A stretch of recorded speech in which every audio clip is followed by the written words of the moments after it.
Madam പല പല SN കോളേജുകളിൽ അനേക വർഷം സേവനം അനുഷ്ഠിച്ചിട്ടുണ്ട്. അതുകൊണ്ടല്ല റിട്ടയർഡ് പ്രൊഫസർ ഫ്രം SN കോളേജാണ്. അവസാനം ചെമ്പഴന്തിയാണെന്ന് തോന്നുന്നു മാഡം റിട്ടയർ ചെയ്തത്. മാഡത്തിന് നിങ്ങൾക്ക് പലർക്ക് അറിയാമായിരിക്കും ഒരു പക്ഷേ. മാഡം യൂട്യൂബിൽ ആത്മോദ ശതകം ഇടുന്നുണ്ട്. യൂട്യൂബിൽ എല്ലാ ആഴ്ചയിലും വരുന്നുണ്ട് ആത്മോദ ശതകം.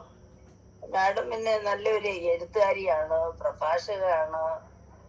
പിന്നെ അത് സ്പിരിച്വൽ ആയിട്ടുള്ള കാര്യം, ആത്മീയ ആധ്യാത്മിക കാര്യങ്ങളാണ് പ്രഭാഷണം ചെയ്യുന്നത്. പിന്നെ നല്ലൊരു മോട്ടിവേറ്ററും കൗൺസിലറും ഒക്കെയാണ്. മാഡത്തിന് വർഷങ്ങൾക്ക് മുമ്പ്, എനിക്ക് അധികം പരിചയമില്ല, മാഡത്തിന് ഇങ്ങനെ ഫോൺ ചെയ്തൊക്കെ പരിചയമാണുള്ളത്. വർഷങ്ങൾക്ക് മുമ്പ് മാഡത്തിനൊരു ക്യാൻസർ രോഗം വന്നിരുന്നു. ക്യാൻസർ എന്ന് കേൾക്കുമ്പോ നമുക്ക് എല്ലാവർക്കും പേടിയാണല്ലോ. എന്നാൽ നമ്മുടെ മാഡം വളരെ എന്താ പറയണ്ട, ഒട്ടും തളരാതെ വളരെ ധൈര്യത്തോടു കൂടിയാണ് ആ ക്യാൻസറിനെ അതിജീവിച്ചത്. മാഡത്തിന്റെ ആ എക്സ്പീരിയൻസ് എങ്ങനെയാണ് ക്യാൻസറിനെ അതിജീവിച്ചതെന്ന് അതിനെപ്പറ്റി മാഡം ഒരു ബുക്ക് എഴുതിയിട്ടുണ്ട്. ആ ബുക്കിന്റെ പേരാണ് അനാമികയുടെ സുവിശേഷം. ആരെങ്കിലും കേട്ടിട്ടുണ്ടോ? അനാമികയുടെ സുവിശേഷം വളരെ നല്ലൊരു ബുക്കാണ്, ഞാൻ വായിച്ചിട്ടുണ്ട്. അതിന് മാഡത്തിന് അവാർഡും ഒക്കെ കിട്ടിയിട്ടുണ്ട്. 2006 സാഹിത്യ കേരള അവാർഡ് കിട്ടി. 2018 ഭാരതീയ ദളിത സാഹിത്യ അക്കാദമി കർമ്മരത്ന പുരസ്കാരം. ഇതിനേക്കാൾ ഉപരി national award for cancer self survivor എന്ന അവാർഡ് കിട്ടിയിട്ടുണ്ട് മാഡം. അതുകൂടാതെ തന്നെ മാഡത്തിന് എന്ത് പറയുന്നത്, ഗുരുവിന്റെ ഒത്തിരി നല്ല നല്ല അനുഭവങ്ങൾ കിട്ടിയിട്ടുണ്ട്. ആ അനുഭവങ്ങളൊക്കെ ഒന്ന് കേൾക്കാവുന്നുള്ള ഉദ്ദേശത്തോടെയാണ് ഞാൻ മാഡത്തെ ഒന്ന് സമീപിച്ചത്. ഞാൻ കേൾക്കുന്നുണ്ട്, പിന്നെ എല്ലാവരും ഒന്ന് കേട്ടോട്ടെ എന്നുള്ള ഒരു ആഗ്രഹം കൊണ്ട് മാത്രമാണ് മാഡത്തിനെ വിളിച്ചത്. ഏതായാലും മാഡം വന്നു, വളരെ സന്തോഷം.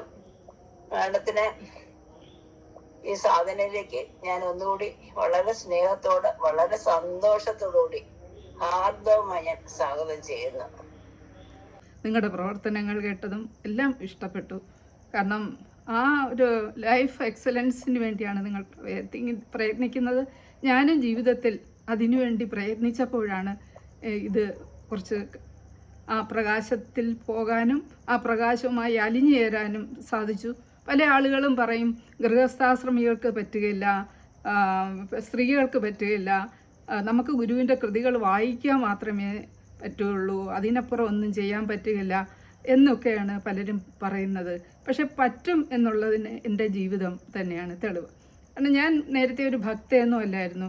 എൻ്റെ അച്ഛൻ ഒരു നിരീശ്വരവാദിയായതുകൊണ്ട് ഡിഗ്രിക്ക് പഠിക്കുമ്പോഴും കോളേജിൽ ചെമ്പഴന്തി കോളേജിൽ കിട്ടിയപ്പോൾ 80 ആണ് എനിക്കിപ്പോൾ 70 വയസ്സുണ്ട്. 80 എനിക്ക് ജോലി കിട്ടുന്നത്. ആ സമയത്ത് ഞാൻ ശിവഗിരിയിലോ ഗുരുകുലത്തിലോ ഒന്നും പോകില്ലായിരുന്നു. അങ്ങനെ ഒരു ഭക്തിയോ വിളക്ക് കത്തിക്കാത്ത ഒരാളായിരുന്നു. പക്ഷെ ഒരു 40 വയസ്സുള്ളപ്പോൾ 95 കാലഘട്ടത്തിൽ എനിക്ക് ആദ്യമായിട്ട് ഇതൊന്നും അല്ല ജീവിതം. UGC സ്കെയിലും ഹസ്ബൻഡും ഗവൺമെൻറ് കോളേജിലാണ്, മക്കളും മിടുക്കരായ കുട്ടികൾ, 2 ആൺകുട്ടികളുമാണ്. പക്ഷേ ഇതെല്ലാം ഉണ്ട് എങ്കിൽ പോലും എനിക്ക് തൃപ്തി വരുന്നില്ല.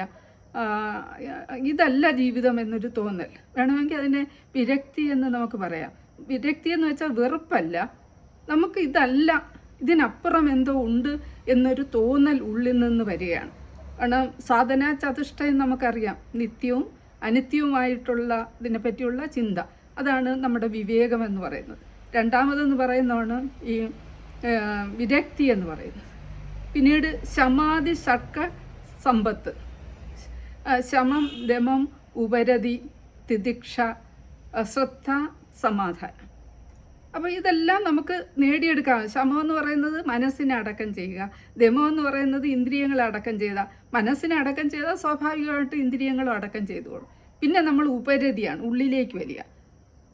ഗുരു തന്നെ ഒന്നൊന്നായി എണ്ണി തൊട്ടെണ്ണം പൊരുളൊടുങ്ങിയ നിന്നിടുന്നിർക്ക് പോലുള്ള നിന്നിൽ അസ്പന്ദമാകണം.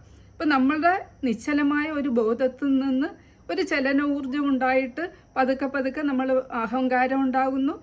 ഞാൻ ഇന്ന ആളിൻ്റെ ഇന്നത് എന്നൊക്കെ ഉള്ളൊരു ചിന്തയാണ് അഹങ്കാരം എന്ന് പറയുന്നത്.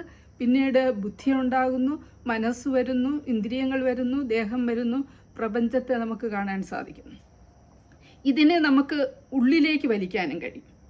പ്രത്യാഹാരം എന്ന് ഇതിനെ പറയാം. അപ്പം നമ്മൾ മനസ്സിനെ ഏകാഗ്രമാക്കുമ്പോൾ നമ്മുടെ ഉള്ളിലേക്ക് വലിയാനുള്ള ഒരു കഴിവുണ്ട്. അപ്പം അവിടുത്തെ പ്രകാശം കൊണ്ടാണ് ഇതെല്ലാം ഉണ്ടാകുന്നത്. മനസ്സും എല്ലാ ഇന്ദ്രിയങ്ങളും എല്ലാം നമുക്ക് ദേഹവും ഉണ്ടാകുന്നത്. തിരിച്ച് നമുക്ക് പോകണമെന്ന് വെച്ചാൽ ശരീരം അങ്ങ് തരിതരിയായി അങ്ങ് പോകും, ഒരു തരംഗമായി അങ്ങ് മാറും. പിന്നെ സ്ഥൂല ശരീരം അങ്ങനെയാവും. 17 തത്വങ്ങളാണ് സൂക്ഷ്മ ശരീരത്തിനുള്ളത്. ആ തത്വങ്ങളും അതുപോലെയാകും. കാരണ ശരീരവും അതേപോലെ ഇല്ലാതാകും. അപ്പോൾ ആ രീതിയിലേക്ക് നമുക്ക് ഉള്ളിലേക്ക് പോകാൻ സാധിക്കും. അതിനാണ് ഉപരതി എന്ന് പറയുന്നത്. തിദിക്ഷ എന്ന് പറയുന്നത് നമുക്ക് നല്ല ക്ഷമ ഉണ്ടായിരിക്കണം. ജീവിതത്തിൽ ആരെങ്കിലും നമ്മുടെ അടുത്ത് നിൽക്കുന്നവർ നമ്മൾ വഴക്ക് പറയുകയാണെങ്കിൽ ക്ഷമയോടുകൂടി അത് കേൾക്കാനുള്ള കഴിവ് നമ്മൾ നേടിയെടുക്കുക. ഇതെന്നെ തിദിക്ഷ പഠിപ്പിക്കാൻ വന്ന ആളാണ്, ക്ഷമ പഠിപ്പിക്കാൻ വന്ന ആളാണ് എന്ന് മനസ്സിലാക്കുക. പിന്നെ ഗുരു എപ്പോഴും പറയുന്ന ഒരു വാക്കാണ് ശ്രദ്ധവാൻ ലഭ്യതയെ ജ്ഞാനം. ശ്രദ്ധയുള്ളവന് മാത്രമേ ജ്ഞാനം ലഭിക്കുകയുള്ളൂ. അപ്പോൾ ആ ശ്രദ്ധ എന്ന് പറയുന്നത് പിന്നെ നമുക്ക് ചെന്നെത്തിക്കഴിയുമ്പോൾ സമാധാനമാണ്. അപ്പോൾ ഇത് ആണ് നമ്മൾ ഈ ലോകത്ത് വന്നതിട്ട് നമ്മൾ നേടിയെടുക്കാനുള്ളത്. ഇത് നമുക്ക് സാധിക്കും എന്നുള്ളതിൻ്റെ ഏറ്റവും വലിയൊരു തെളിവാണ് ഞാൻ. അതുകൊണ്ട് തന്നെയാണ് ഇപ്പോൾ ടീച്ചർ പറഞ്ഞു ക്യാൻസർ വന്നപ്പോൾ 5 ദിവസത്തിന് മുമ്പ് ക്യാൻസർ എന്നുള്ളെന്ന് പറഞ്ഞു തരിക എന്ന് വെച്ചാൽ ചിന്താ തരംഗമായിട്ട് വരും. അപ്പോൾ അത് കഴിഞ്ഞ് റിസൾട്ട് വരുന്ന 5 ദിവസം കഴിഞ്ഞപ്പോൾ മറ്റുള്ളവർ സ്വാഭാവികമായിട്ട് എനിക്ക് അസുഖം വന്നപ്പോൾ കരയുമ്പോഴും എനിക്കൊരിക്കലും ഒരു കരച്ചിലോ വന്നില്ല. മുട്ടയായിട്ട് തന്നെ കോളേജിൽ പോകാനുള്ള തൻ്റെ ഇടം ഉണ്ടായിരുന്നു. അപ്പോൾ അത് എന്ന് പറയുന്നത് എൻ്റെ മാത്രം കഴിവല്ല, നിങ്ങളുടെ എല്ലാവരുടെയും ഉള്ളിൽ ആ കഴിവ് ഒളിഞ്ഞിരിക്കുന്നുണ്ട്. പക്ഷെ നിങ്ങളതിനെ പുറത്തെടുത്തില്ല, ഞാൻ പുറത്തെടുത്തു. ഈ 40-ാമത്തെ വയസ്സിലെന്ന് പറയുന്ന 95 എന്ന് പറയുന്ന കാലഘട്ടത്തിൽ ഞാൻ ഇതിനെ ഇങ്ങനെ തേടി നിൽക്കുമ്പോൾ എൻ്റെ കയ്യിൽ അന്ന് കുറച്ച് ആത്മീയ പുസ്തകങ്ങളേ ഉള്ളൂ. അതിൽ നിന്നൊന്നും എനിക്ക് മനസ്സിലാവുന്നില്ല. ഭജഗോവിന്ദം അങ്ങനെയൊക്കെ ഉള്ളതേ ഉള്ളൂ. അതൊന്നും ഒരു കാര്യവും മനസ്സിലാവില്ല. അപ്പോൾ ഇതെങ്ങനെയാണ് നേടിയെടുക്കാം എന്ന് നമ്മളിങ്ങനെ ചോദിക്കുമ്പോൾ നമ്മുടെ ബോധം തന്നെയാണ്. നിങ്ങളുടെ ഉള്ളിലും ദൈവമുണ്ട്, നിങ്ങൾക്ക് ബോധമുണ്ടല്ലോ. അപ്പം നിങ്ങളുടെ ബോധം തന്നെയാണ് ദൈവം. ഞാൻ നിരന്തരമായി ഇങ്ങനെ ചോദിച്ചുകൊണ്ടിരുന്നപ്പോൾ ആ ബോധത്തിന് ഗുരു രൂപത്തിൽ വന്ന് നമ്മളോട് ചിന്താ തരംഗമായി സംസാരിക്കേണ്ടി വരുന്നു. അങ്ങനെയാണ് ഓരോ കാര്യങ്ങൾ എനിക്ക് പറഞ്ഞു തന്നത്. അപ്പോൾ അതിനിടയിൽ എൻ്റെ ഹസ്ബൻഡിൻ്റെ ചേട്ടൻ്റെ വീട്ടിൽ മകൻ്റെ എന്തോ ഒരു പ്രശ്നം കൊണ്ട് ഒരു യോഗ മാസ്റ്ററെ വിളിച്ചു. അപ്പോൾ ഞങ്ങൾ 4 പേരെയും കൂടി അവിടെ വിളിച്ചു. അങ്ങനെ 6 പേര് കൂടി 2 ദിവസമേ യോഗ നടന്നുള്ളൂ. അപ്പോൾ ആ പയ്യൻ അണ്ണൻ്റെ മോനങ്ങ് മാറിക്കളഞ്ഞു. അപ്പോൾ അണ്ണനും അങ്ങ് പോയി. അപ്പോൾ അതിനിടയിൽ ഒരു സംഭവം ഉണ്ടായി. അതിനു വേണ്ടിയാണിത് പറയുന്നത്. കണ്ണടച്ചിരിക്കാൻ, യോഗ ചെയ്യുമ്പോൾ കണ്ണടച്ചിരിക്കാൻ പറഞ്ഞാൽ ഞാൻ കണ്ണടച്ചാൽ എനിക്ക് കണ്ണ് തുറക്കാൻ ആകില്ല. പ്ലാസ്റ്റർ വെച്ച് ഒട്ടിച്ചതുപോലെ കണ്ണങ്ങ് ഇമയോട് ചേർന്നിരിക്കും. അപ്പം ഞാനിങ്ങനെ പിടിച്ചു തുറക്കാൻ ഒരുങ്ങിയപ്പോൾ സാറ് പറഞ്ഞ് ടീച്ചർ ദൈവാധീനമുള്ള ഒരാളാണ്, പിടിച്ചു തുറക്കരുതേ എന്ന് പറഞ്ഞു. അപ്പം ഞാൻ പറഞ്ഞ എനിക്കെന്താ ദൈവാധീനം, വിളക്ക് പോലും കത്തിക്കാത്ത ആളാണ്, പ്രാർത്ഥിക്കാറില്ല എന്ന് പറഞ്ഞു. അപ്പോൾ പറഞ്ഞു ടീച്ചർ പക്ഷേ ദൈവാധീനമുള്ളതാണ്, ടീച്ചർ മെഡിറ്റേറ്റ് ചെയ്യണം എന്ന് പറഞ്ഞു. ഇപ്പം മെഡിറ്റേഷൻ എന്ന് വെച്ചാൽ എനിക്കറിഞ്ഞൂടെ, ഞാൻ വിചാരിക്കുന്നത് എല്ലാം ഉപേക്ഷിച്ച് പോകലാണ്. അപ്പം ഞാൻ പറഞ്ഞ അത് പറ്റില്ല, ഹസ്ബൻഡ് ഏത് സമയം ആശ എന്ന് വിളിക്കും, അതുകൊണ്ട് അതിന് പറ്റില്ല എന്ന് പറഞ്ഞു. അങ്ങനെ സാറ് പറഞ്ഞു വേറെ ഒന്നും വേണ്ട ടീച്ചറെ, ടീച്ചറിന് 10 മിനിറ്റ് എടുക്കാറുണ്ട്. അപ്പം ഈ 10 മിനിറ്റ് ചെയ്യാം എന്ന് പറഞ്ഞു. അപ്പോൾ പറഞ്ഞ് കണ്ണടച്ചിരുന്ന് നീണ്ടു നിവർന്നിരിക്കുക, ചിന്മുദ്രയിൽ ഞാൻ പിടിക്കുക, സാധാരണ ശ്വാസം പുറത്തേക്ക് പോകുന്നതും അകത്തേക്ക് പോകുന്നതും ശ്രദ്ധിച്ചുകൊണ്ടിരിക്കുക. നമ്മുടെ ജീവൻ തന്നെയാണ് പ്രാണൻ. ആ പ്രാണനെ നിങ്ങൾ ശ്രദ്ധിച്ചുകൊണ്ടിരിക്കുക. അത് തന്നെയാണ് നമ്മുടെ പ്രാണനാഥൻ. ഇത്ര മാത്രമാണ് ഞാൻ ചെയ്തത്. അപ്പോൾ പിറ്റേ ദിവസം അന്ന് അടുത്തത് എല്ലാ ദിവസവും 5 മണിക്കാണ് എണീക്കുന്നത്. 4 മണിക്ക് എണീറ്റ് ഞാൻ 10 മിനിറ്റ് ഇരിക്കാമെന്ന് വേണ്ടിയിരുന്നപ്പോൾ ഈ 1 മണിക്കൂർ കടന്നു പോയത് അറിഞ്ഞില്ല. എനിക്ക് ജീവിതത്തിൽ എന്തോ അസ്വസ്ഥത ഉണ്ടായിരുന്നത് മാറി, എന്തോ ഒരു സുഖം ഞാൻ അനുഭവിച്ചു. പിന്നെ ഞാൻ 3 മണിക്ക് എണീക്കാൻ തുടങ്ങി, 2:30ക്ക് എണീക്കാൻ തുടങ്ങി. ഇപ്പോൾ കോളേജിൽ പോകണം, എല്ലാ കാര്യവും അതിൻ്റെ ഇടയിൽ ചെയ്യണം. പക്ഷേ ഈ പിന്നീട് നമ്മൾ ആ മെഡിറ്റേറ്റ് ചെയ്യുമ്പോൾ ഉണ്ടാകുന്ന ഒരു ശക്തി ഉണ്ടല്ലോ, അതുകൊണ്ട് ഉറക്കമൊന്നും ഒരു പ്രശ്നമല്ല. പക്ഷേ ഞാൻ ഇത് ഒരു മനുഷ്യരോടും പറഞ്ഞില്ല. അപ്പോൾ ഇത് നമ്മുടെ ഉള്ളിലേക്ക് നമ്മളെ വലിച്ചു കൊണ്ടുപോവുകയാണ്. അപ്പോൾ ഞാൻ നേരത്തെ പറഞ്ഞ ഒന്നൊന്നായി എണ്ണി തൊട്ടെണ്ണം അത് ഉള്ളിലേക്ക് പോയി ഒടി പ്രാണൻ നിശ്ചലമാകുന്ന ഒരവസ്ഥ വരെ ആദ്യം പ്രകാശം അങ്ങോട്ട് ഉള്ളു മുഴുവനും പ്രകാശം കൊണ്ട് നിറയും. നമ്മുടെ കാലൊക്കെ ചിലപ്പോൾ നീട്ടി നിവർത്തി വെച്ചിരുന്ന അതിൽ പ്രകാശം, മഞ്ഞ് കണങ്ങൾ പോലെ നമുക്ക് തോന്നും. കണ്ണാടിയിൽ ആദ്യം നോക്കുമ്പോൾ ആദ്യം നിഴലും നിലാവുമായിരുന്നു കണ്ടിരുന്നത്. അപ്പോൾ ഞാനിങ്ങനെ ചോദിച്ചിട്ടുണ്ട്, ഇതെന്താണ്? ഒരു പകുതി പ്രജ്ഞയിൽ നിഴലും നിലാവും, മറുപകുതി പ്രജ്ഞയിൽ കരിപൂശിയ വാവും എന്നുള്ള ചങ്ങമ്പുഴയുടെ വരികളാണ് ഞാൻ അന്ന് ചൊല്ലിയത്. അത് കഴിഞ്ഞ് പിന്നെ എത്രയോ നാൾ കഴിഞ്ഞപ്പോൾ കണ്ണാടിയിൽ നോക്കുമ്പോൾ നമ്മളിങ്ങനെ പ്രകാശമായി നിൽക്കുകയാണ്. അതാണ് ഗുരുവിൻ്റെ കണ്ണാടി പ്രതിഷ്ഠയിൽ നിന്നും മനസ്സിലാക്കാൻ നമുക്ക് സാധിക്കുന്നത്. നമ്മുടെ ശരീരമെല്ലാം ആ നിഴലായിട്ടുള്ള ശരീരം അങ്ങോട്ട് മാറിയിട്ട് നമ്മൾ പ്രകാശമായി നമുക്ക് നിൽക്കാൻ കഴിയും. അപ്പോൾ ആ പ്രകാശത്തെ കണ്ടപ്പോഴും ഞാൻ അവിടെ നിർത്തുമായിരുന്നു. അപ്പോൾ ആദ്യമായിട്ട് എന്നോട് പറഞ്ഞു, നിർത്തരുത്, അക്കരെ പോകണം എന്ന് പറഞ്ഞു. അത്രേ പറഞ്ഞോളൂ, നിർത്തരുത്, അക്കരെ പോകണം. ഞാൻ വീണ്ടും എത്രയോ നേരം കണ്ണടച്ച് മണിക്കൂറുകളാണ് ഇരിക്കുന്നത്. ആ സമയത്ത് മണിക്കൂറുകളൊന്നും നമ്മൾ അറിയേയില്ല. ആ പ്രകാശവുമായി അങ്ങ് അലിഞ്ഞു ചേരും. അപ്പോഴാണ് അത് കഴിഞ്ഞിട്ട് പിന്നെ ഉണർന്നു വരുമ്പോൾ ഗുരുവിൻ്റെ ആത്മോപദേശ ശതകത്തിൽ പറയുന്നില്ല, അറിവിലുമേറി അറിഞ്ഞിടുന്നവൻ തൻ ഉരുവിലുമൊത്ത് പുറത്തു മുജ്വലിക്കും, കരുവിന് കണ്ണുകൾ 5 മുള്ളടക്കി തെരുതെര വീണ് വണങ്ങി ഓതിടേണം എന്ന് വെച്ചാൽ നമ്മുടെ ഉള്ളിൽ പ്രകാശം. നമ്മൾ ഇങ്ങനെ കണ്ണ് പാതി തുറന്ന കണ്ണായിരിക്കും, നോക്കുന്ന ചെടിയിൽ, കമ്പിൽ, അട്ടയിൽ, മലത്തിൽ, സകലത്തിലും പ്രകാശം. ചെടികളിലൊക്കെ പ്രകാശം ഉയരുന്നു താഴുന്നു. മനുഷ്യരുടെയും പ്രകാശം നമുക്ക് കാണാൻ സാധിക്കും. അങ്ങനെ ഒരു കണ്ണ് നമുക്ക് കിട്ടുന്നു. കാണുന്നു കണ്ണിഹ തുറക്കിൽ അടക്കിൽ അന്തൻ താനുള്ളിൽ മേവും അറിവിഞ്ഞു വരായികയാലേ ജ്ഞാനം പുറത്ത് തനിയെ വരികില്ല, കണ്ണു വേണം വരുന്നതിന് കണ്ണിനു കാന്തി പോലെ. അതുപോലെ നമുക്ക് നമ്മുടെ ഉള്ളിൽ ഓരോരുത്തരുടെയും, നിങ്ങളൊക്കെ ശ്രേഷ്ഠരാണ്. നിങ്ങളിപ്പോൾ ഈ രാവിലെ എണീറ്റിരുന്ന് ഇതിന് ശ്രമിക്കുന്ന ആളുകൾ കുറച്ച് നേരം കണ്ണടച്ചിരുന്ന് ഈ ശ്വാസ നിരീക്ഷണം ചെയ്യണം. ആ ശ്വാസ നിരീക്ഷണം ചെയ്യുമ്പോൾ നിങ്ങളുടെ ഉള്ളിൻ്റെ ഉള്ളിലേക്ക് നിങ്ങളെ വലിച്ചു കൊണ്ടുപോകും. നിങ്ങൾ ബോധമാണ്. ആ ബോധം എന്ന് പറയുന്ന ആ നാഥൻ നമ്മളെ നോക്കിക്കൊണ്ടിരിക്കുകയാണ്. കൊച്ചുകുട്ടിയെ സ്കൂളിലേക്ക് അയച്ചിട്ട് അമ്മമാർ, അച്ഛനോ ഒക്കെ പിതാവോ ഒക്കെ നോക്കിക്കൊണ്ടിരിക്കുന്നത് പോലെ നിങ്ങൾ അതിലും ഇതിലും അവരെയും ഇവരെയും കെട്ടിപ്പിടിച്ച് അവരെ സ്നേഹിച്ച് അവർ പോകുമ്പോൾ നിങ്ങൾ കരയുകയും എടുക്കുകയും ചെയ്യുന്നതാണ് അവിടെ ആ ബോധം കാണുന്നത്. ആ ബോധം നമ്മൾ ഈ തന്നെ അറിയുന്നതിന് വേണ്ടിയാണ് ഈ ലോകത്തെ നമ്മളെ അയച്ചിരിക്കുന്നത്. പക്ഷേ നമ്മുടെ ആ ജീവാത്മാവ് ഒരിക്കൽ പോലും ആ പരമമായ ബോധത്തെ കാണാൻ ശ്രമിക്കുന്നില്ല. നമ്മൾ യഥാർത്ഥത്തെ പ്രേമിക്കേണ്ടത് അവിടെയാണ്.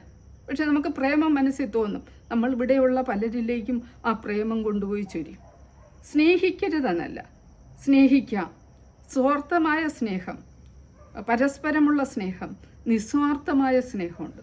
കാരണം ഒരാളിനെ സ്നേഹിച്ചിട്ട് എൻ്റെ സുഖത്തിന് വേണ്ടി ഞാൻ ആളിനെ സ്നേഹിക്കുന്നു എന്നുള്ളതല്ല, അടുത്ത ആളിൻ്റെയും, നമ്മൾ സ്നേഹിക്കപ്പെടുന്ന ആളിൻ്റെയും പ്രാധാന്യം നമ്മൾ കൊടുക്കണം.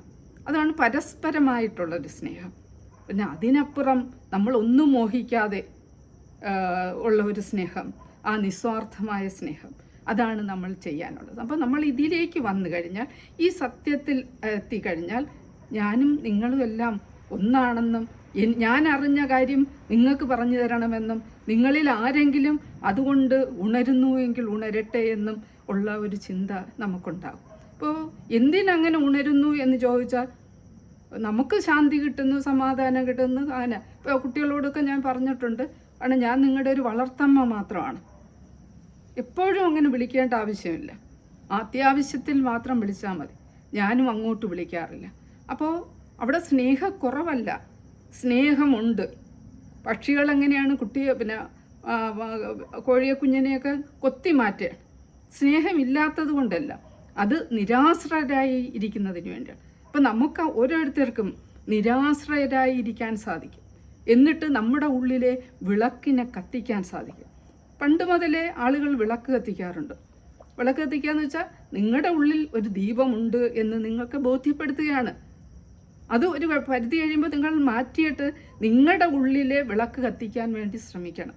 ഗുരു അതാണ് പറയുന്നത്. ആരും അണയ്ക്കുകയും അത് ഒതുക്കുകയും ചെയ്യാത്ത ഒരു വിളക്കാണ്.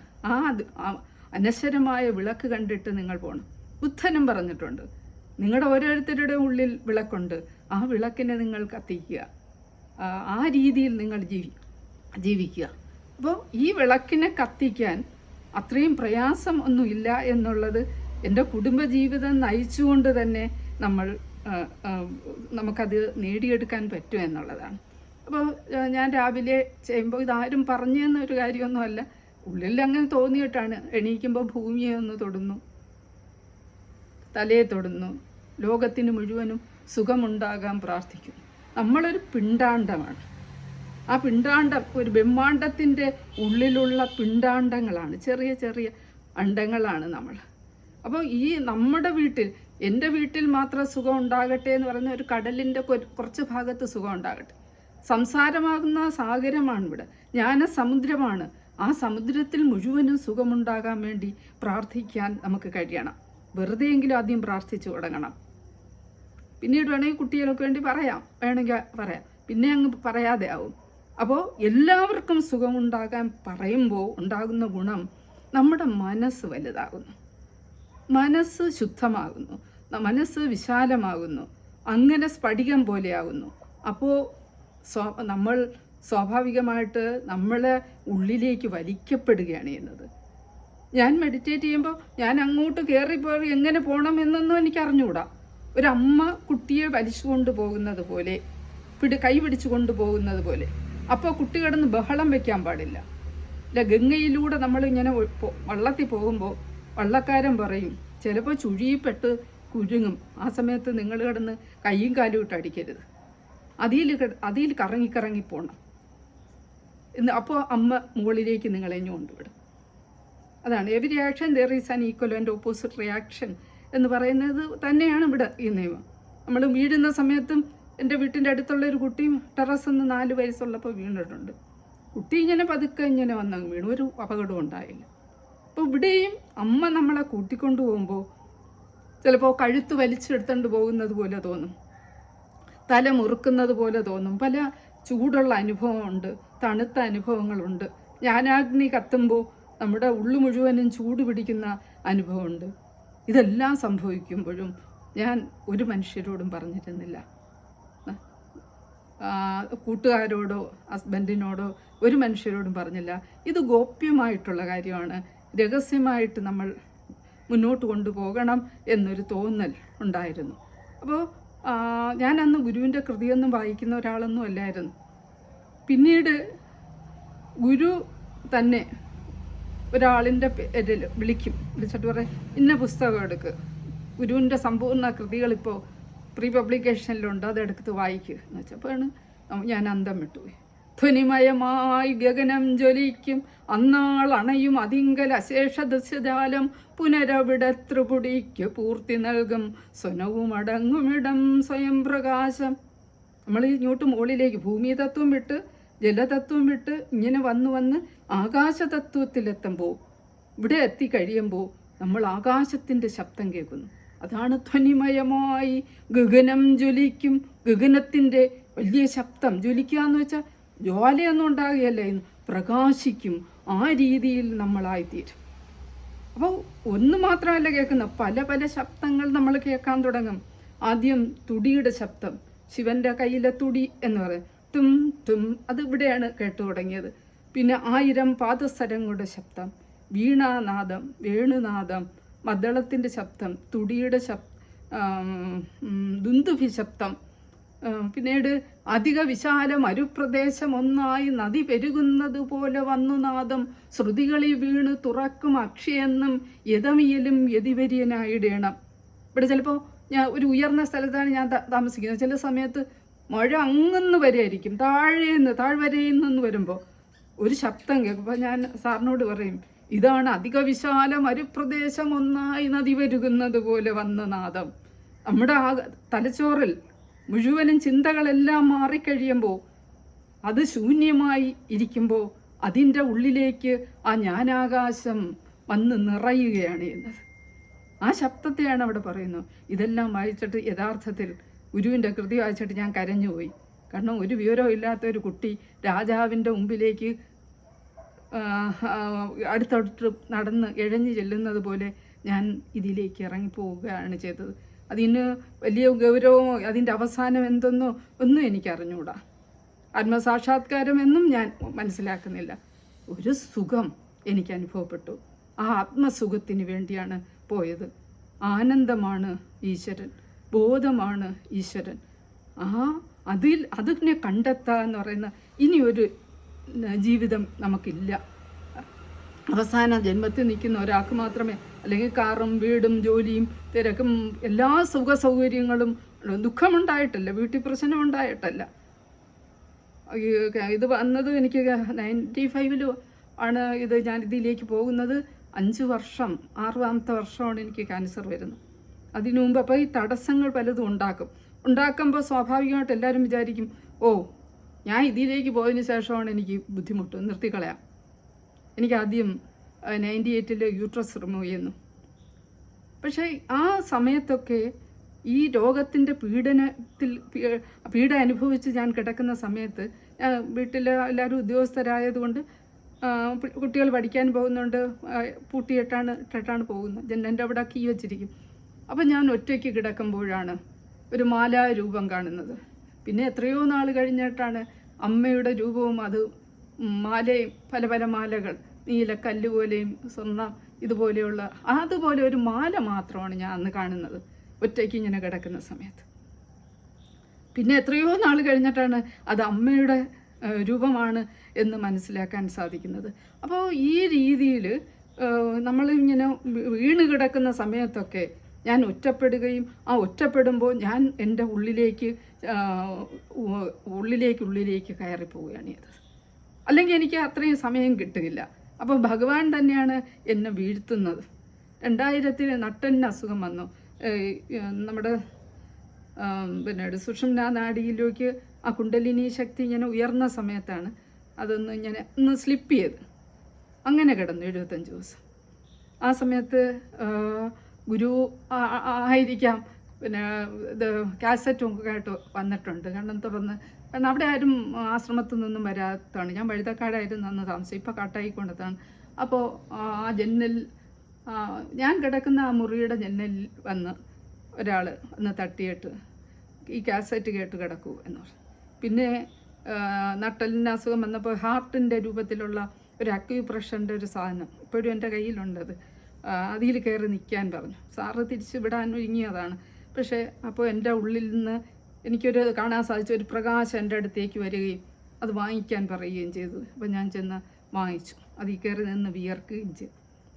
75 ദിവസമായിരുന്നു. 13 ദിവസം വെറ്റ്പാനുമൊക്കെ വെച്ചൊക്കെ ഉള്ള കിടപ്പായിരുന്നു. ആ സമയത്താണ് എൻ്റെ കണ്ണ് വൃത്തിയാക്കി തരിക, ചെവി വൃത്തിയാക്കി തരിക, അങ്ങനെ വളരെയേറെ മാറ്റം ശരീരത്തിന് വന്നു. അതിനുശേഷമാണ് ഓരോ വസ്തുവിലുമുള്ള പ്രകാശത്തെ കാണാനും ഒക്കെയുള്ള കഴിവ് കിട്ടിയത്. സംഗീതം കേൾക്കാനുള്ള കഴിവ്. ഇപ്പോൾ രാവിലെ എണീക്കുമ്പോൾ ഇങ്ങനെ എന്നുള്ള ആ സംഗീതം ഉയർന്നുകൊണ്ടേയിരിക്കും. നിശബ്ദതയിരിക്കുമ്പോഴൊക്കെ അത് കേൾക്കാം. ജനങ്ങളുടെ ബഹളത്തിൻ്റെ ഇടയിൽ അത് കേൾക്കാതിരിക്കുന്ന. അപ്പോൾ എത്ര സുഖകരമായ ഒരവസ്ഥയാണ്. അതാണ് ബ്രഹ്മവിദ്യാ പഞ്ചകത്തിലൊക്കെ ഗുരു പറയുന്നത്, ആ ഗാനം ആസ്വദിച്ചുകൊണ്ട് സംഗായൻ വിപ്രനെ പോലെ ചരിച്ചുകൊണ്ട് കഴിഞ്ഞ ജന്മം, ഇനി വരാൻ പോകുന്ന ജന്മമോ അല്ലെങ്കിൽ പ്രാരബ്ധങ്ങളോ സഞ്ചിത കർമ്മമോ ഒന്നും ചിന്തിക്കാതെ ഈ പാട്ടും കേട്ട് സുഖകരമായിട്ട് ഈ വേദത്തിലെ മന്ത്രങ്ങളുമൊക്കെ ഉരുവിട്ടുകൊണ്ട് നമ്മളെ ഉള്ളിൽ നിന്ന് മന്ത്രം ഉരുവിടുന്നുണ്ട്, നമ്മളറിയുന്നില്ല. 21,600 പ്രാവശ്യം ഹംസമന്ത്രം നമ്മളിൽ നിന്ന് പുറപ്പെടുകയാണ്. അപ്പോൾ ഈ മന്ത്രമൊക്കെ കേട്ടുകൊണ്ട് നമുക്ക് സഞ്ചരിക്കാം. ഇപ്പോൾ ജീവിതം ഏറ്റവും മനോഹരമാകുമ്പോൾ നമുക്ക് ഈ ആത്മവിദ്യയിലേക്ക് പോകുമ്പോൾ കിട്ടുന്നു. അപ്പം ഞാൻ നേരത്തെ പറഞ്ഞ പ്രാണവിദ്യയാണ്. പ്രാണനെ ശ്രദ്ധിച്ചുകൊണ്ട് ഇരുന്നിരുന്ന് നമ്മൾ ഉള്ളിലേക്ക് പോകുമ്പോൾ നമ്മുടെ ചിന്തയില്ലാതാവുന്നു. പ്രാണൻ ചലിക്കുന്നതിനനുസരിച്ചാണ് നമുക്ക് ചിന്ത ഉണ്ടാകുന്നത്. ചലിക്കാതെ ഇരിക്കുമ്പോൾ ചിന്ത നിശ്ചലമാകും. അങ്ങനെ പതുക്കെ ആയിട്ട് നമ്മൾ ഉള്ളിലേക്ക് അങ്ങോട്ട് പോവുകയാണ്. തുര്യബോധം എന്ന് പറയുന്ന 4ാമത്തെ ബോധത്തിലാണ് നമ്മൾ. ജാഗ്രത, സ്വപ്നം, സുഷുപ്തി, ഈ ബോധത്തിലേ സാധാരണ മനുഷ്യൻ നിൽക്കുന്നുള്ളൂ. തുര്യബോധത്തിലാണ് അടിമുടിയറ്റ് അടി തൊട്ട് മൗലിയന്ത സ്ഫുടമറിയുന്നത് തുര്യബോധമാകും. നമുക്ക് ആദ്യം നമ്മുടെ ശരീരം അടി തൊട്ട് മുടി വരെ നമുക്ക് അറിയാം. പിന്നെ നമ്മളങ്ങോട്ട് വികസിക്കും. ഒരു ബലൂൺ പോലെ അങ്ങോട്ട് വികസിച്ച് ബ്രഹ്മാണ്ടം പോലെ നമ്മളങ്ങിരിക്കും. അപ്പോൾ അവിടെ അടിയോ മുടിയോ ഒന്നും നമുക്ക് അറിഞ്ഞുകൂടാ. തുടക്കമോ അവസാനമോ ആദ്യമോ മധ്യമോ അന്തമോ ഇല്ല.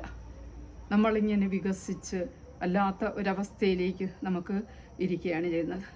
അപ്പോൾ ഈ അവസ്ഥയിലൊക്കെ നമുക്ക് പിന്നീട് മാറ്റം വരും. ഞാൻ ആദ്യമൊക്കെ കിടന്നുകൊണ്ട് ചെയ്യാമോ എന്ന് ചിലർ ചോദിക്കാറുണ്ട്.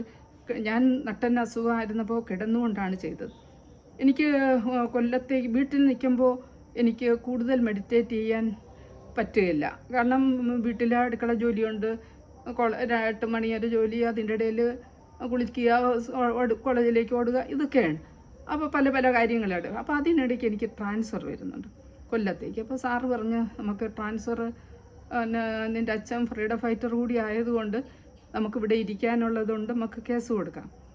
അപ്പോൾ ഞാനും ആദ്യം ഇങ്ങനെ പറഞ്ഞപ്പോൾ എൻ്റെ ഉള്ളെന്ന് പറഞ്ഞ് ഇല്ല, കൊല്ലത്ത് പോകണം എന്ന് നിർദ്ദേശം തന്നു. അപ്പോൾ ഞാൻ പറഞ്ഞു ഞാൻ കൊല്ലത്ത് പോട്ടെ എന്ന് പറഞ്ഞു.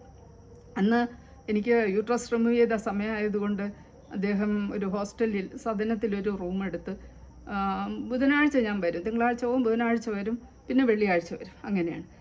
അപ്പോൾ ഉണ്ടായ ഏറ്റവും വലിയൊരു അനുഭവം എന്ന് പറയുന്നത്, ഞാൻ ചെന്ന് അതിനു മുമ്പ് എനിക്ക് കാണിച്ചു തന്ന്, കാരണം സൂര്യൻ്റെ മുമ്പിൽ ഞാൻ ചെന്ന് നിൽക്കുന്നു. ആ സൂര്യൻ എനിക്ക് അറിവ് പകരുന്നു. ഹനുമാൻ ഇപ്രകാരമാണ് പുറകോട്ട് സഞ്ചരിക്കുന്നത്, അതുപോലെ പുറകോട്ട് സഞ്ചരിക്കുമ്പോൾ എനിക്ക് അറിവ് പ്രദാനം ചെയ്യുന്നതായിട്ട് ഞാൻ ഒരു കാവ്യ വസ്ത്രം ഉടുത്തിരിക്കുന്നതായിട്ടും കണ്ടു. ഒരു ദിവസം ഞാൻ ട്രെയിനിൽ ചെന്നപ്പോൾ എനിക്ക് അത് കൊല്ലത്തേക്ക് പോകുന്ന വഴിയിലുള്ള സീറ്റല്ല കിട്ടിയ, അതിനെതിരായിട്ടുള്ള. അപ്പോൾ നോക്കുമ്പോൾ സൂര്യപ്രകാശം, സൂര്യൻ വന്ന് എൻ്റെ നെറ്റിയിൽ അടിക്കുന്നതായിട്ട് കണ്ടു. ഞാൻ നോക്കുമ്പോൾ കാവ്യ വസ്ത്രം ഞാൻ ഉടുത്തിരിക്കുന്നു. പക്ഷേ ട്രെയിനിൽ ചെന്നിരുന്ന് ഒരു പേട്ട എത്തുന്നതിന് മുമ്പ് എൻ്റെ കാലിൻ്റെ അവിടെ നിന്ന് എന്തോ ഒരു ചൂടുള്ള സാധനം മുകളിലേക്ക് കയറി വരുന്നതായിട്ട് തോന്നും. എന്ന് വെച്ചാൽ ജീവനാണ്. കാലും അങ്ങ് മരവിച്ച് പോകും, ഒരു തടി പോലെ, ഒരു പ്രതിമ പോലെ ഇരിക്കുക. പിന്നെ കൊല്ലം മെൻസിൽ മുമ്പിൽ എത്തുമ്പോൾ ഇത് വീണ്ടും തിരിച്ച് ഇറങ്ങുകയും, അതിനറിയാം കൊല്ലം എത്തിയെന്നും എല്ലാം അറിയാം. നമുക്കാണ് അറിയാൻ വയ്യാത്തത്. ഞാൻ വീട്ടിൽ ചിലപ്പോൾ ഞാൻ മെഡിറ്റേറ്റ് ചെയ്ത് കിടക്കുമ്പോൾ നല്ലൊരവസ്ഥയിൽ ഇരിക്കുമ്പോഴാണ് ഇത് പെട്ടെന്ന് അങ്ങ് പോകുന്നത്. അപ്പോൾ ഞാൻ ചോദിക്കും, അതെന്താ പെട്ടെന്ന് പോയത് എന്ന് ചോദിക്കുമ്പോഴത്തേക്കും സാറിൻ്റെ കാറിൻ്റെ ശബ്ദം കേൾക്കുന്നു. എന്നുവെച്ചാൽ ഗാന്ധിനഗറിൽ അദ്ദേഹം കയറിയപ്പോൾ തന്നെ എൻ്റെ ആ എനർജിയെ സാധാരണ രീതിയിലേക്ക്, ആ തടി പോലെയുള്ള എൻ്റെ ശരീരത്തെ സാധാരണ ശരീരമാക്കി മാറ്റി എന്നാണ്. ആ ബോധത്തിന് അറിയാത്തതൊന്നുമില്ല. അത്രയും നമ്മളെ സ്നേഹിക്കുകയും എടുക്കുകയും ചെയ്യുന്നു. പക്ഷെ നമ്മളൊരിക്കലും അതിനെയാണോ സ്നേഹിച്ചത്? ഇല്ല. നമുക്ക് മറ്റുള്ളവരെ സ്നേഹിക്കാം, പക്ഷെ ഏറ്റവും കൂടുതൽ നമ്മൾ സ്നേഹിക്കാനുള്ളത് ആ ബോധത്തെ തന്നെയാണ്. അത് തന്നെയാണ് നമ്മുടെ നാഥൻ. അതിലാണ് പ്രേമം മുഴുവനും നമ്മൾ കൊടുക്കാനുള്ളത്. മനുഷ്യർക്ക് കൊടുത്താൽ അവരെപ്പോഴും നശിച്ചു പോകുന്ന ആളുകളാണ്, മറ്റത് അനശ്വരമായിട്ടുള്ളതാണ്. നാമും നശിച്ചു പോകും. പക്ഷേ അനശ്വരതയാണ് നമ്മളെപ്പോഴും സ്നേഹിക്കേണ്ടതും എല്ലാം നമ്മൾ ചിന്തിക്കുകയും ചെയ്യാനുള്ളത്. ഇപ്പോൾ ഞാൻ നേരത്തെ പറഞ്ഞതുപോലെ കാല് ഭൂമി തൊട്ടു നടക്കുന്ന സമയത്ത് അമ്മ നടക്കുന്നതായിട്ട് ഞാൻ സങ്കല്പിക്കും. അമ്മ മുഖം കഴുകുന്നതായിട്ട്, ഇത് അമ്മയുടെ മുഖമായിട്ട് ഞാൻ ഒരുക്കും. തീ കത്തിക്കുന്ന സമയത്ത് ഓം അഗ്നിമീളേ പുരോഹിതം, മുമ്പിൽ നിൽക്കുന്ന അഗ്നിദേവനെ ഞാൻ നമസ്കരിക്കുന്നു എന്ന് പറഞ്ഞുകൊണ്ടാണ് തീ കത്തി. ഓരോ പാത്രത്തിലും ഞാൻ കണ്ടിട്ടുണ്ട് പ്രകാശം. അതുകൊണ്ട് ഞാൻ പാത്രത്തെ ദൈവമായി കരുതുന്നു, പാലിനെ ദൈവമായി കരുതുന്നു. ചായ ഇടുമ്പോൾ ഇവിടെ 2-3 ദേവന്മാരുണ്ട്, അവർക്ക് ചായ ഇടുന്നതായിട്ട് സങ്കല്പിക്കുന്നു, അവർക്ക് കൊണ്ടുപോയി കൊടുക്കുന്നതായിട്ട് സങ്കല്പിക്കുന്നു. ഏത് സമയത്തും നിൽക്കുമ്പോഴും നടക്കുമ്പോഴും ഒരിടത്ത് കിടക്കുമ്പോഴും ഭുജിക്കുമ്പോഴും എന്ന് വേണ്ട നാനാകർമ്മങ്ങൾ അനുഷ്ഠിക്കുമ്പോൾ സദാകാലം മാനസേ തോന്നണം ഭവദ്രൂപം. ആ രൂപം നമ്മളിങ്ങനെ ചിന്തിച്ചുകൊണ്ടിരിക്കണം. അതിനെ വിട്ടൊരു കളിയുമില്ല. ഏത് സമയം നിങ്ങളൊരാളിനെ പ്രേമിക്കുകയാണെങ്കിൽ ആ പ്രേമിക്കുന്ന ആളിനെ ഏത് സമയം അച്ഛൻ്റെ കാലിൽ എണ്ണയിട്ട് കൊടുക്കുമ്പോഴും അടുക്കള ജോലി ചെയ്യുമ്പോഴും ഓർമ്മിച്ചുകൊണ്ടിരിക്കും. മനസ്സിൻ്റെ ഒരു പാർട്ട് മാത്രം ആ ജോലിയിൽ വന്നിട്ട് ബാക്കിയുള്ളത് ആ ചിന്തയിലായിരിക്കണം. ഞാനല്ല സംസാരിക്കുന്നു. ഇന്നലെ എനിക്ക് സംസാരിക്കാൻ പറ്റുമെന്നില്ല. ഇപ്പം ഞാൻ പറഞ്ഞു, ഗുരു ഇങ്ങനെ പറഞ്ഞു. ഗുരു എന്ന് പറയുന്നത് ഞാൻ പറയില്ല, അമേരിക്കയിൽ ഒരു നമ്മൾ യാത്രയിൽ വന്നിട്ട് ഒരാൾക്ക് ഒരു സാവിത്രി എന്ന് പറയുന്നുണ്ട്, അവരെ പോലും ഗുരുവിനറിയാം. ദിവസം പഞ്ചലോഹ വിഗ്രഹം കാണാൻ പോകണം എന്ന് ഞാൻ പറഞ്ഞപ്പോൾ ചെമ്പഴന്തിയില്ല, നീ എന്തിനാ അവിടെ പോകുന്നത്, നീ ആവശ്യമുള്ളപ്പോൾ ഞാൻ നിൻ്റെ അടുത്ത് വരാറില്ലേ, നീ ആ സാവിത്രിയുടെ വീട്ടിൽ പോയി. ഏത് സാവിത്രി എന്ന് എനിക്ക് മനസ്സിലായില്ല. എന്നെ ഡയറക്ടറി അടുത്ത് വെച്ച് നോക്കിയപ്പോഴാണ്, അവരൊരു എൻജിനീയറാണ്, ശ്രീയാരിയിൽ താമസിക്കുന്നത്. അവരടുത്ത് പോയി, അവരെ മക്കൾ അമേരിക്കയിലും. അപ്പോൾ അവർ പറഞ്ഞു, ഈ മാസം ഇവിടെ ഒരു പ്രസംഗമുണ്ട് എന്ന് പറഞ്ഞു. ആ പ്രസംഗം അപ്പോൾ എൻ്റെ ഉള്ളെന്ന് പറഞ്ഞ്, നീയാണ് പ്രസംഗിക്കുന്നത്. എന്തെല്ലാമാണ് ഗുരു അറിഞ്ഞുകൊണ്ടിരിക്കുന്നത്. നിങ്ങൾ ഓരോരുത്തരും ഈ വെളുപ്പിന് എണീക്കുന്നതും പ്രാർത്ഥിക്കുന്നതും എല്ലാം നിങ്ങളോട് ഇതിലാർക്കെങ്കിലും ഒരാൾക്കെങ്കിലും ഞാനൊരു അഗ്നി ആണ് ഇവിടെ നിങ്ങളുടെ മുമ്പിലേക്ക് എറിഞ്ഞത്. ആരെങ്കിലും ഉണങ്ങിയിരിക്കുന്ന വിറകാണെങ്കിൽ നിങ്ങൾ ജ്വലിക്കും. ആ ജ്വലിക്കുന്നതിന് വേണ്ടിയാണ് ഇത് പറഞ്ഞത്. ഈ ഒരു ദിവസം ഞാൻ ഇവിടെ നിങ്ങൾക്ക് ക്ലാസ് എടുക്കും, നിങ്ങൾക്ക് സംസാരിക്കുന്നുള്ളൂ. അപ്പോൾ ഈ ഒരു സത്യം നിങ്ങളോട് പറയാൻ ഗുരു പറഞ്ഞതിനനുസരിച്ചാണ് ഞാൻ പറയുന്നത്. അല്ലാതെ എനിക്കായിട്ടൊരു കഴിവില്ല. ഞാനിതുപോലെ ഇപ്പോൾ പുസ്തകം എഴുതിയ ടീച്ചർ പറഞ്ഞ അവാർഡ് കിട്ടിയെന്ന് അനാമികയുടെ സുവിശേഷങ്ങൾ, യഥാർത്ഥത്തിൽ എനിക്ക് എഴുതാനൊന്നും അറിഞ്ഞുകൂടാ. ഒരാൾ നിർബന്ധിച്ച് പറഞ്ഞു, എൻ്റെ ഒരു TV പ്രോഗ്രാം കണ്ടിട്ട് ടീച്ചർ ആ അനുഭവം ക്യാൻസർ പേഷ്യൻസിന് വേണ്ടി എഴുതണമെന്ന് പറഞ്ഞപ്പോൾ ഞാൻ ഉറക്കത്തിലായതുകൊണ്ട് എന്ന് വെച്ചു. എന്ന് പറഞ്ഞാൽ ഒരു വാക്കാണ്. വാക്കെന്ന് പറയുന്നത് സത്യമാണ്. നമ്മളിതിലൂടെ പോകുമ്പോൾ സത്യസന്ധരായിരിക്കണം. അപ്പോൾ ഞാൻ എണീറ്റ് എഴുതാനായിട്ട് ഇരുന്നപ്പോൾ ഞാൻ പറഞ്ഞു, ഒരു നോട്ട് പോലും കൊടുക്കാറില്ല. പിള്ളേർ ഗൈഡ് വാങ്ങിച്ചാണ്, ഞാൻ മലയാളം അധ്യാപികയാണ്, ഗൈഡ് വാങ്ങിച്ചാണ് പഠിക്കുന്നത്. ഒന്നും എഴുതാത്ത ഞാൻ എങ്ങനെയാണ് 100 പേജിലുള്ളൊരു അനുഭവക്കുറിപ്പ് എഴുതുന്നത്? 1 മണിക്കൂറും 10 മിനിറ്റും എന്നെ സൈലൻസിലേക്ക് അങ്ങ് കൊണ്ടുപോയി, എൻ്റെ ഉള്ളിൽ ആഴങ്ങളിലേക്ക് കൊണ്ടുപോയി. പിന്നീട് ഉണർത്തി പേന എടുക്കാൻ പറഞ്ഞു, അനാമികയുടെ സുവിശേഷങ്ങളെന്ന് എഴുതി. മനോഹരമായ ഭാഷയിൽ അത് എഴുതപ്പെട്ടു. ONV സാറൊക്കെ പറയും, ഇത്രയും മനോഹരമായി എങ്ങനെ എഴുതി. എനിക്ക് 26 ഇൻ്റർവ്യൂ ആണ് എനിക്ക് കിട്ടിയത്. അവർ എല്ലാം ചോദിച്ചു, ഇത്രയും മനോഹരമായ ആദ്യത്തെ പുസ്തകം എഴുതിയല്ലോ എന്നൊക്കെ പറഞ്ഞു. ഞാൻ പറഞ്ഞു, ഞാനല്ല എഴുതിയത്. ഇപ്പം ഞാൻ പറയും, ഞാനല്ല സംസാരിക്കുന്നത്, എന്നെക്കൊണ്ട് സംസാരിപ്പിക്കുകയാണ്. ഒരു പ്ലാസ്റ്റിക് കവർ ഇവിടെ ഇങ്ങനെ കെട്ടിയിട്ടിരുന്ന അത് ഈ കാറ്റടിക്കുമ്പോൾ അതിങ്ങനെ ചലിക്കും. അത് വിചാരിക്കും അത് ചലിക്കുന്നത്. ഇത് സത്യത്തെ അറിഞ്ഞു കഴിഞ്ഞാൽ നമുക്ക് മനസ്സിലാവും, നമുക്ക് ഒരു കഴിവുമില്ല, അവിടെ നമ്മളെ കൊണ്ട് ചലിപ്പിക്കുകയാണ്. അതാണ് ഗുരു ചട്ടമ്പി സ്വാമി ചോദിച്ചു, പത്മനയിൽ സുഖമില്ലാതെ കിടക്കുന്ന സമയത്ത് ഗുരു ശിവഗിരി സ്കൂളിന് വേണ്ടി പണപ്പിരിവിന് വേണ്ടി പോയി. അപ്പോൾ ചോദിച്ചു, ഇപ്പോൾ പ്രവർത്തിയാറായോ എന്ന് വെച്ചു. അപ്പം ഗുരു പറഞ്ഞു, പ്രവൃത്തി ആരില്ല എന്ന് പറഞ്ഞു. ആളില്ല, അത് ചെയ്യുന്ന ആളില്ല, പ്രവൃത്തിയുണ്ട്. പ്രവൃത്തി ആരാണ്? കർമ്മം. നമ്മളിവിടെ ഇരിക്കുമ്പോൾ, നമ്മൾ ജീവിച്ചിരിക്കുമ്പോൾ അതിലൂടെ പ്രാണൻ കടന്നു വരുന്നു, നമ്മളെ കൊണ്ട് എന്തോ ഒക്കെ ചെയ്യിപ്പിക്കുന്നു. ഇത്രയേ ഉള്ളൂ. അതിൽ നമ്മൾ കൂടുതൽ അഭിമാനിക്കുകയും ഇതിലേക്ക് വന്നു കഴിഞ്ഞാൽ നമുക്കൊന്നും തോന്നുകയില്ല. ഞാനെന്ന് നമ്മൾ പറയും, ഞാനെന്ന് പറയുന്ന ആ ശരിയായ ബോധമാകുന്ന ഞാനാണ്. നമുക്കതേ പറയാൻ നോക്കൂ. നാം സന്യാസിയല്ല, നാം എന്ന് പറയാൻ നമുക്ക് പറ്റുകയില്ല. അപ്പോൾ ഞാൻ എന്ന് തന്നെ നമുക്ക് പറയാം. ഞാനെന്ന് പറയുമ്പോഴും ആ ഞാനാണ് എന്ന് മനസ്സിലാക്കിക്കൊള്ളാം. അപ്പോൾ ഇതിലേക്ക് വന്നു കഴിഞ്ഞാൽ നമുക്ക് അഹങ്കാരം എന്ന് പറയുന്നതില്ല. നമ്മൾ ആരുമല്ല. ഞാൻ എഴുത്തുകാരിയോ യൂട്യൂബറോ മറ്റതോ അങ്ങനെയൊക്കെ ആളുകൾ, സമൂഹം നമ്മളെ പറയുന്നു എന്ന് പറയും. നമ്മളും ചിലപ്പോൾ പറഞ്ഞു എന്ന് വരും. നിങ്ങൾ എന്തൊക്കെ പ്രവർത്തനങ്ങളുണ്ട് എന്ന് ചോദിച്ചാൽ ചിലപ്പോൾ പറഞ്ഞു എന്ന് വരും. പക്ഷെ ഇതൊന്നും ഇല്ല. ചക്ക മുറിക്കുന്ന സമയത്ത് നമ്മൾ കുറച്ച് എണ്ണ കയ്യിൽ തൊടും, പിന്നെ ചക്കയുടെ അഴക്ക് നമ്മുടെ കയ്യിൽ തൊടില്ല. അതേപോലെ ഇതൊന്നും നമ്മളെ സ്പർശിക്കാറില്ല നമ്മൾ ഇതൊക്കെ ചെയ്യുമ്പോഴും. അപ്പോൾ ആ ഒരു കഴിവ് നേടാൻ ഇവിടെ ഇരിക്കുന്ന ഓരോരുത്തർക്കും ഉണ്ട്. നിങ്ങൾ ഞാൻ പറഞ്ഞു, ഓരോ പ്രവൃത്തി ചെയ്യുമ്പോഴും ഇങ്ങനെ ആയിരിക്കണം. ഭക്ഷിക്കുമ്പോൾ ഗുരു തന്നെ പറഞ്ഞിട്ടുണ്ട്, ആഹാരം സ്വല്പം എടുത്ത് മാറ്റി വയ്ക്കണം, മക്കൾ നഷ്ടപ്പെടുകയില്ല. അതിനുശേഷം ആഹാരം എടുത്ത് ഭക്ഷിക്കുക. അപ്പോൾ ഒരു ആഹാരം ഉണ്ടാക്കിയതിന് ശേഷം കുറച്ചെടുത്ത് മാറ്റി വെച്ചാലും മതി.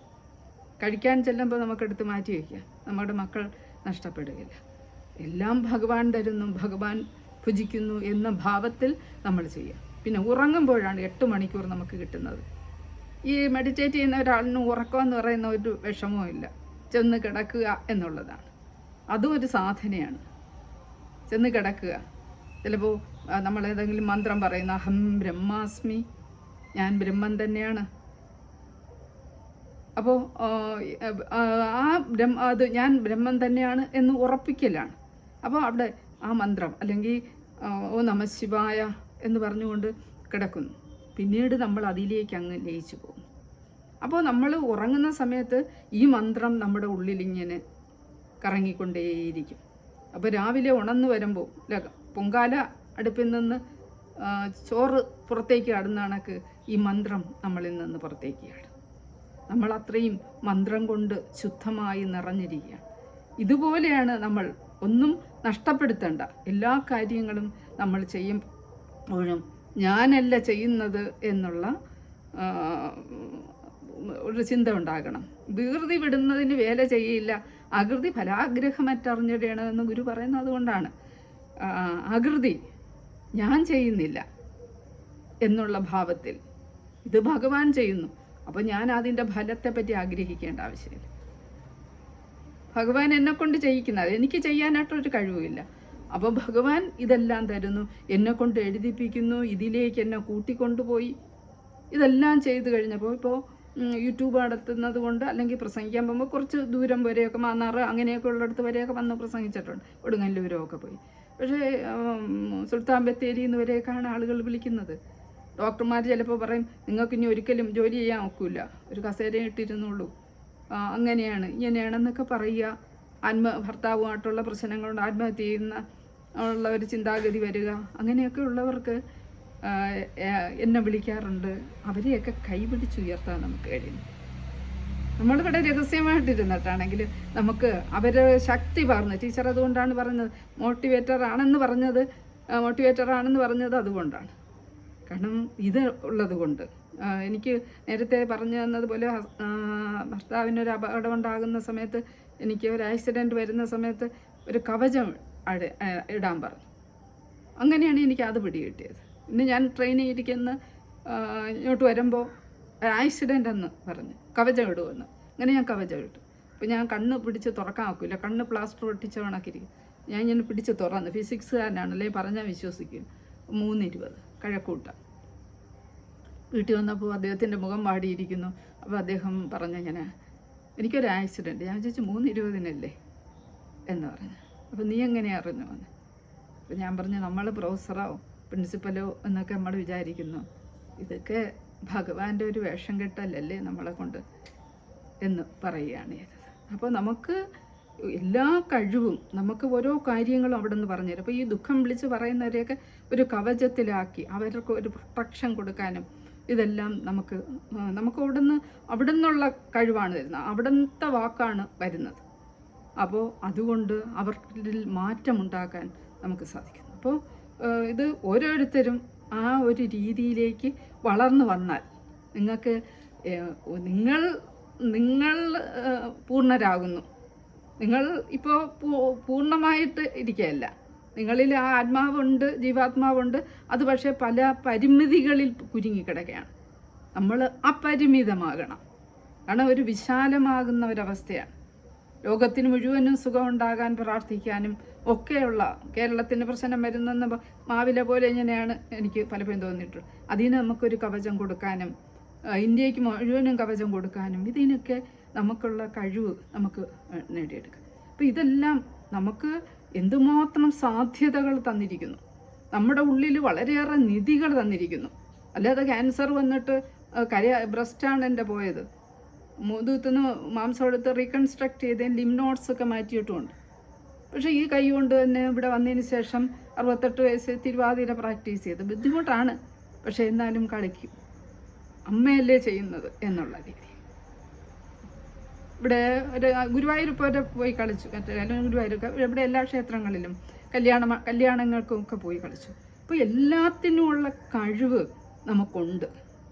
എനിക്ക് കഴിവില്ല എന്നാരും പറയരുത്.